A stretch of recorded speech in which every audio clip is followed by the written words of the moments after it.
আপনার এই দেহটার ভিতরে একটা আত্মা আছে, রূহ আছে না? একটা কলব বলে একটা কথা আছে না? এই কলবটা আপনার মরে গেছে, জীবিত নাই। আপনার দেহের মধ্যে কোনো কলব নাই, বা কলব থাকলেও সেটা মুর্দা, এটা জিন্দা না।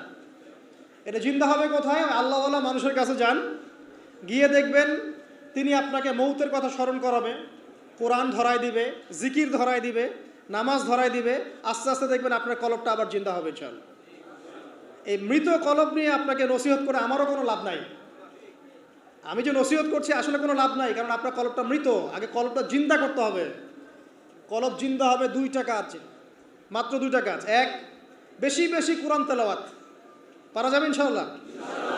আল্লাহ আমাকে তৌফিক দেখ, আপনাদেরকে তৌফিক দেখ। আরেকটা হচ্ছে দুই, বেশি বেশি আল্লাহর জিকির। বেশি বেশি আল্লাহর জিকির, চলতে ফিরতে সুবহানাল্লাহ, আলহামদুলিল্লাহ, আল্লাহু আকবার, লা ইলাহা ইল্লাল্লাহ, লা হাওলা ওয়ালা কুওয়াতা ইল্লা বিল্লাহ, হাসবুনাল্লাহু ওয়া নি'মাল ওয়াকিল। মানে চলতে ফিরতে, আস্তাগফিরুল্লাহ ওয়া আতুবু ইলাইহি। ঠিক আছে? যত জিকির জানেন চলতে ফিরতে করতে থাকেন, কলব জিন্দা হবে ইনশাআল্লাহ। কলব জিন্দা না হলে নসিহত ঢুকে না ভিতরে। এই যে আপনি একটা কথা শুনছেন, আপনি নসিহত গ্রহণ করছেন, আরেক ভাই শুনছে গ্রহণ করছে না, কারণ কি জানেন? আপনার কলবটা জিন্দা, তার কলবটা মুর্দা, এতটুকু পার্থক্য। হ্যাঁ, কোরআন সুন্নাহ সবার কাছে আছে না?